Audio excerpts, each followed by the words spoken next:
There were almost 2 hours of daylight left, and we could easily see the graveyard down the slope from the porch where family members have been getting buried for over 100 years.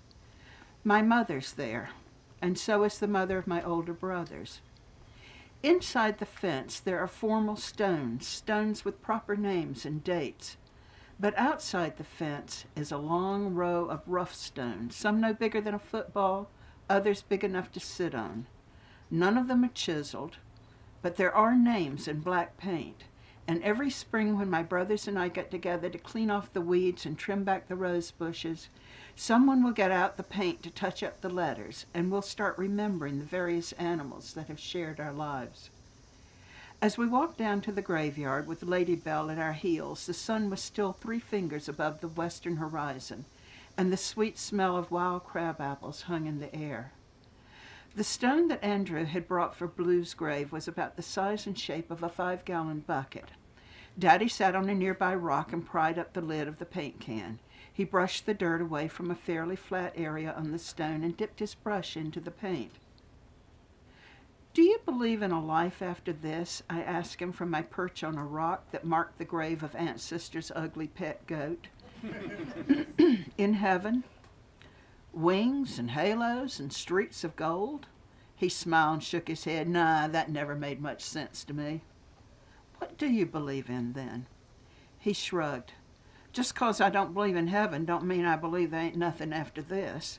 We can't never know, can we? I used to study on it, especially when your mama was dying. Now I've quit worrying about it. If being alive's an accident, then we're the luckiest accident in the universe, ain't we?" He finished lettering Blue's name and the day's date, and then capped the can and leaned back against the fence to watch the sun slip lower. A light breeze brushed our faces and ruffled his white hair. "You ever think about them stories your mama used to read y'all? Stories from all over the world about the old gods? The myths?" I was surprised that he recalled them. "I reckon. One of them was about a chief in one of them cold countries where they have mead halls. Adam wanted to know what a mead hall was. Your mama said it was where they had big feasts with singing and laughing and beer made with honey."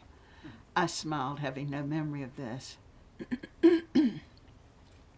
Anyhow, somebody asked the chief if there was anything after this, and the chief pointed to a moth up near the roof timbers that got in and was flying down the length of the mead hall.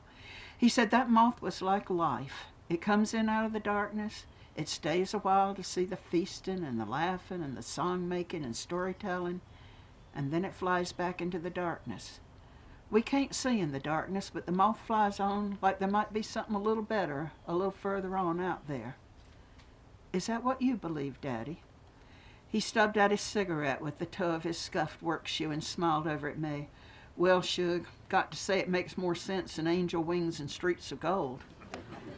The sun sank below the horizon in a blaze of reds and purples and oranges. "But for right now, this is one mighty fine mead hall, ain't it?" Thank you.